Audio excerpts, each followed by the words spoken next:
Hello everyone, and welcome back to the channel. Today we're diving into the latest patch update for the game No Rest for the Wicked, which just celebrated its 2-week launch anniversary. It's been an amazing 2 weeks, the game is great, and even though the launch was a bit rough, they pushed out hotfixes in rapid time, making the game already much better within a week. Even before this patch, the performance got already improved, and things like a falling damage reduction were already implemented. Yesterday night, the developer dropped the first official patch, and it is huge. I will go over the main points in this video, and I will link the patch notes in the description. I will also link the Steam page in the description. The footage you are seeing is already from the new build. Now, let's dive into the details of the patch. First up, the developers have implemented significant performance upgrades, particularly focusing on CPU and GPU optimization. This is especially noticeable in traversal and heavy areas, where you should see a smoother gaming experience. After having tested this performance improvement, I can say that it has definitely improved further, but it still needs work. Although I'm running an RTX 4090 and a Ryzen 9 5950X, I still experience regular drops and stutters below 60 FPS. The developer changed the default mouse and WASD keyboard layout and increased inventory stacks, which should enhance your interaction and efficiency within the game. For those who appreciate quicker access to resources, you'll be pleased to know that vendors and crafting stations can now access resources directly from storage.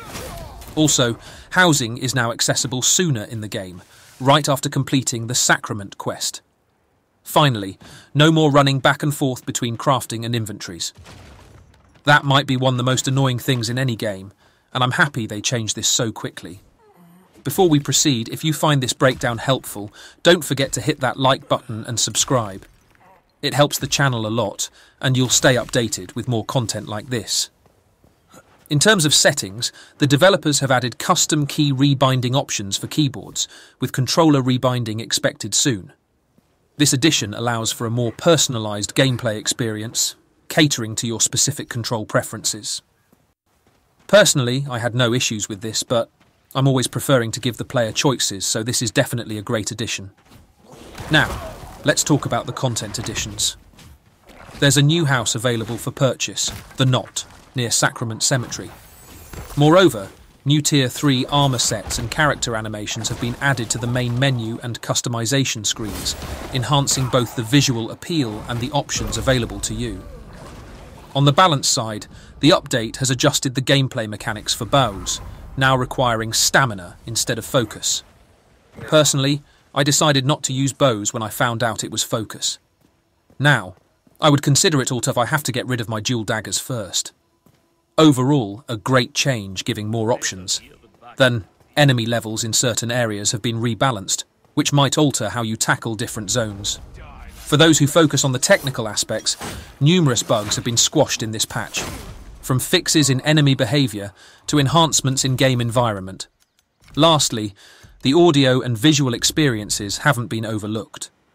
Updated ambient sounds and improved lighting effects in certain areas are applied as well.